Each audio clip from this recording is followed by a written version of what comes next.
so excited. I get to do the talk today. And next week too. Yay! But we do miss Mark. We miss him, and we hope he has a great journey to Unity Village. And he comes back to us safely. And so we love you and miss you, Mark. Well, I titled my talks for these 2 weeks, Live, Love, Laugh, Parts 1 and 2. And one of the reasons is because I wasn't quite sure what I wanted to talk about. And I figured with a title like that, I could put just about anything in there. Right?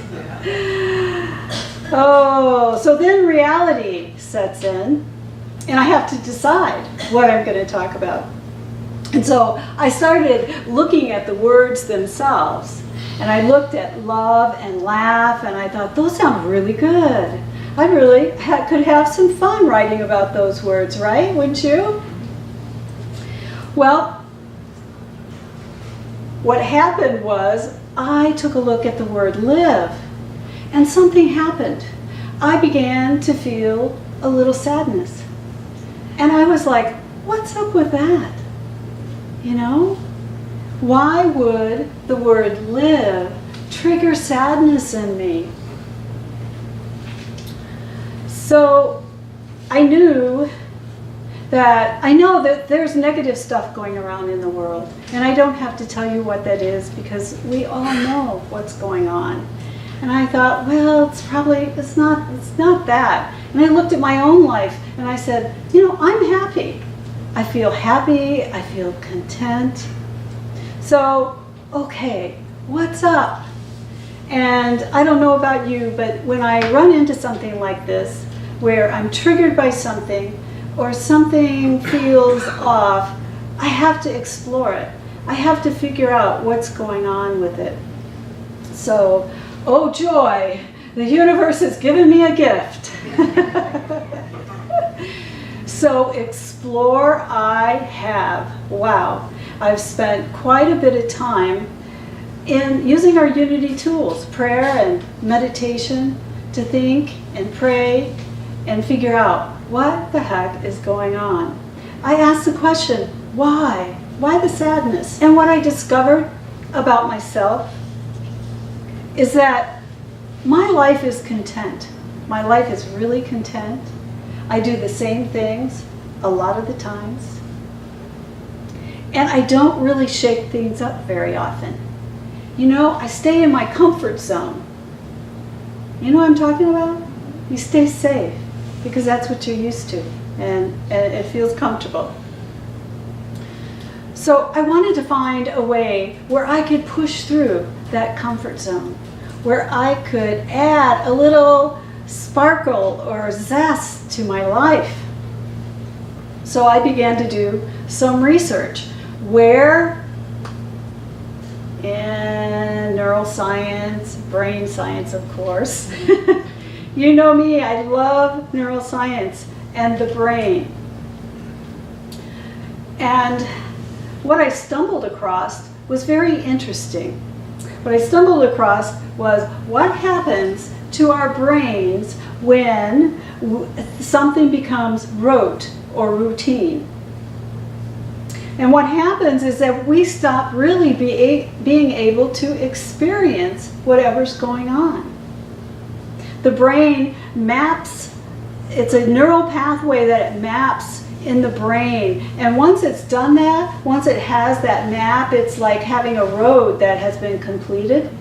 It doesn't have to mess with it anymore. It doesn't really have to go back there very often. And things become almost automatic.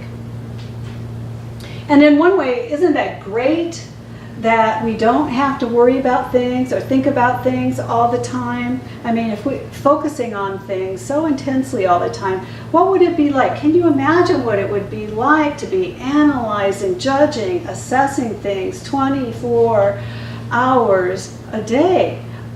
It would be exhausting, wouldn't it? But on the downside of that, we lose our spark. We lose our energy for just the normal common things that we're doing in life. A good example of this is driving your car. Do you remember before you got your driver's license how excited you were? I mean, you really wanted to drive that car, and you were also a little scared, maybe a lot scared. It just depended. But you were really mostly excited. I mean, you were so excited you wanted to drive your grandmother to the grocery store. You know, you would drive your grandpa to his appointments. You would drive anybody anywhere. Let's face it. Let's go. Let's go. I want to drive. I want to drive. But after a while, it gets routine, and you forget that newness, and it becomes automatic. And you know when it becomes automatic because you arrived at point B and you don't even remember leaving point A, right? That's when you know it's automatic. And you also lose that desire that you have to drive people around. It's like, get your own ride, right? Well, I think that's fine for driving and for those kinds of things, but do I want that for the majority of my life? No, I don't. So what can we do about it? Well, I like what Richard Dawkins says about it. He says he is a evolutionary biologist and an author and an English ethologist. I'm not sure what that is, but he says, what is the best way of countering the sluggish habituation brought about by our gradual crawl from babyhood? I mean, we can't actually fly to another planet, but we can recapture that sense of having just tumbled out to life on a new world by looking at our own familiar ways.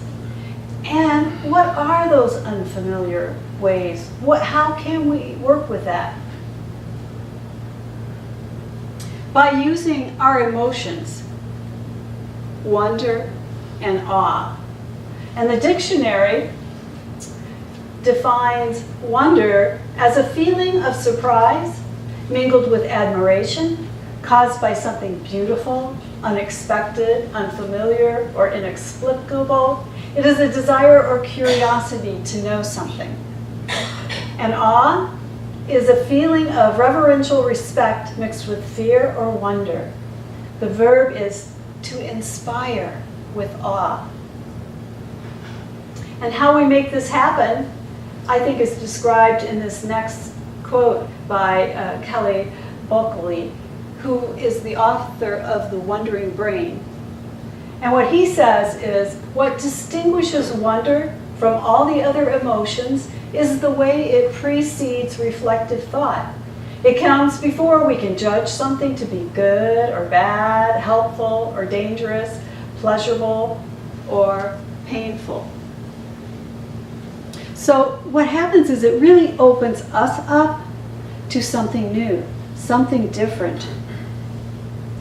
New ways of seeing things, new ways of experiencing things, and this is really how we change our thinking, or we create things in the manifest world.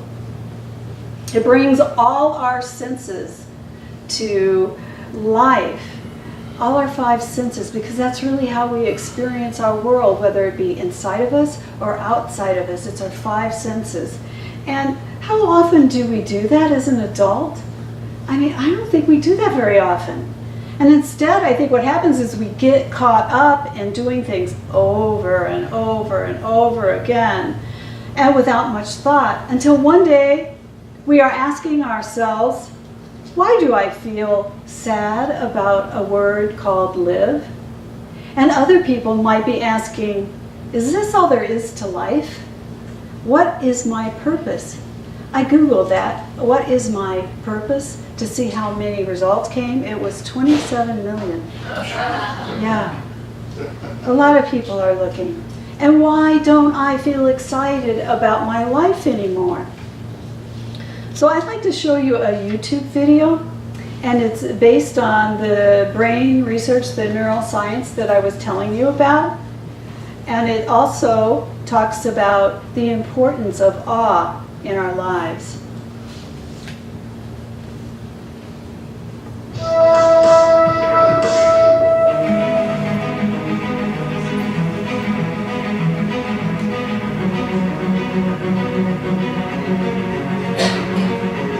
think a lot about the contrast between banality and wonder, between disengagement and radiant ecstasy, between being unaffected by the here and now and being absolutely ravished emotionally by it.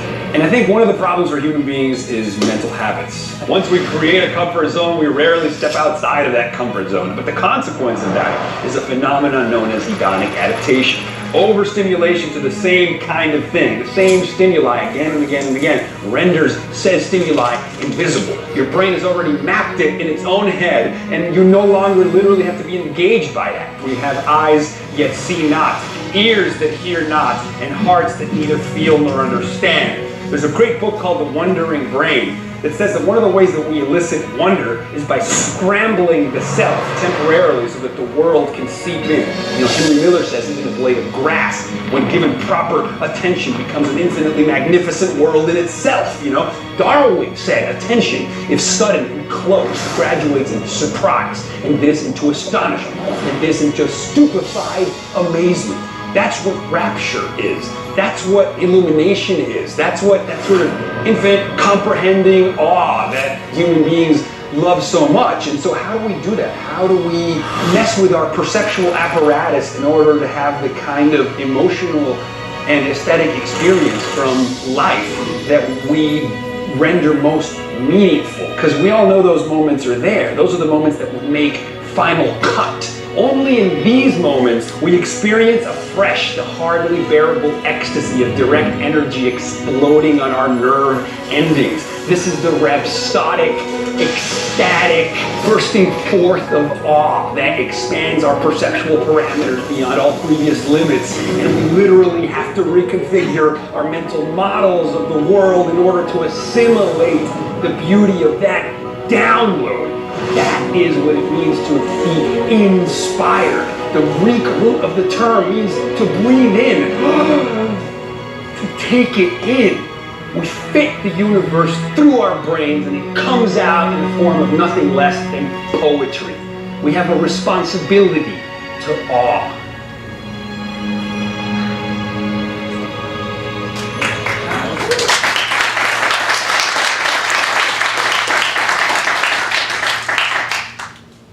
Wasn't that awesome? Pun intended. He's a very inspiring guy, and he has a lot of energy, doesn't he? But what he was talking about was when we allow ourselves to wonder and be in awe, we can move out of our sameness. We can move out of our boredom. We can move out of those ruts we've got in our lives. Move out of our laziness, the routines, and into an experience that will give us what Nicholas Humphrey says is an experience of such perceptual vastness. You literally have to reconfigure your mental models of the world to assimilate it. Yes. Awe does this by jumping over those neural pathways in our brains and sometimes scrambling it, like he said in the videotape. And it makes our brains perk up, pay attention, to see things new and differently. And awe unleashes our potential and our locked up energies. That's how we continue to have new inventions. And that's how we continue to see, to hear, to read. We see new art, we see new music, new poetry, different books. It's how we as human beings participate in the evolutionary process. Isn't that cool? I mean, we can use awe in our everyday lives to help us put things into perspective. I mean, when you're having one of those tough, rough days, we've all had them, right? Where you're bored or whatever, we can go online and look at pictures from the Hubble telescope. I mean, here's one. Go there, the addresses in your handout and look at all of them. It's just mind-boggling and it's amazing. Friday I found out on Facebook that in the western sky that Mercury, Venus, and Jupiter were going to be aligned, and it told me which one was going to be brighter than the other one. So I went out that night and I looked around in the night sky, and I have a confession. I have to admit, there were lots of 3 in a row. And I wasn't quite sure which one it was. And but the point was, I moved out of my comfort zone. I went out in the dark and I looked and I saw something different. And when we come back inside, our perception is changed, because it's very difficult to be anxious or petty or judgmental. We feel awe. In fact, they just don't coexist. And experience awe is really good for us. And the research even shows it. 3 Stanford professors found that having regular incidences of awe has residual benefits for an individual, including a greater sense of empathy and general well-being, not to mention a more expansive experience of time. I really like that latter one, because it really takes away that, oh, I got to get here, I got to get there. It allows me to just be without any worries of what time it is. What's great about wonder and awe is that we all have these capacities. You don't have to go out to get it anywhere. No one else has to give it to you. We just have to use them. And that's what I realized for myself, was that I need to use them every day. I don't not just stumble on them once in a while. And that's why I think we need to add them to our spiritual toolbox, right in there with prayer and meditation, because I think it's that important. So I think it's a tool that can kick up our spiritual practice up a notch. Didn't Emerald Lagasse say something like that? Just kick it up a notch. So how do we do it? That's the thing. How do we make it part of our everyday life, right? First, I think that we really need to allow ourselves to get back to that curiosity we had as children. Remember that? When everything was new and different, and you put things together that didn't go together, so you experimented a lot. And maybe that's what Jesus was saying when he wrote in Matthew 18, verse 3. He said, "Truly I tell you, unless you change and become like children, you will never enter the kingdom of heaven." So if we have that awe, then we can think of ourselves, that's heaven. That feeling and that wonder is heaven. And ask questions. Have you ever had questions you wanted to ask but didn't because you thought they were either silly or stupid? I know I have. But let's ask the questions, because when else are we going to get a chance to do that? And maybe somebody's going to tell you something that's going to change your life. We can also look at areas of our lives that we haven't looked at very often. Areas that maybe we've held back on. For me, I didn't learn science when I was in school because I thought it was too dumb to learn it. So now that I know I'm smart enough, I'm learning about science, and especially about neuroscience. That happens to be my passion. But whatever it is for you, push out there. Another area that I haven't spent much time on, and I am looking at now, is things that fly and move on the earth. I know that sounds kind of funny, right? But I just can't get enough information and look at enough pictures of critters that exist on our planet. It's mind-blowing to me. And I can't always see them in person, obviously. So I watch them on TV, I watch movies, the Discovery Channel, TED Talks, whatever it is. And TED Talks are like 21-minute videotapes of people sharing information about ideas that are worth spreading in the world. One of the ones I just saw is called Underwater Astonishments. And it's about a guy who has done deep sea diving. And I will never get there. I don't know, some of you may get there, but I will never get there. And this is my only chance of seeing it. So, and this one had over 8 million views. So I'm not the only one that wants to see this. Lots of people do. And I'd say do it. Watch it. And if you can't see it, come give me a call. I'd be glad to set it up here for you to watch. Or find a friend who has the internet so you can watch it. And a lot of these TED Talks are on Netflix now. And to encourage awe, it sometimes is helpful to remove ourselves from our normal environment and go to something new. I mean, I love the Grand Canyon. I just love it. How many of you have been there? Yeah. So you know what I'm talking about. It's inspiring. And I love what that guy said in the videotape. He said, inspire means to breathe in. And that's what happens to me at the Grand Canyon. When I breathe in, it's like mind, body, and spirit. Everything in me is alive. And I'm sure you have a place like that. It might not be the Grand Canyon. It could be Yosemite. It could be the ocean. But wherever it is, that will bring that up. But also, I think that we need to find new places that we haven't seen and add that to our experiences. And you don't have to go to the Grand Canyon to experience awe. The young man in the video was talking about looking at a blade of grass differently. I have to tell you, I've never seen grass like he showed on that video. But I would imagine that I picked up 2 blades of grass and I looked at them, that I would see something I hadn't seen before, because I haven't really observed it that closely. And it's probably like us, you know, there's no 2 blades that are the same.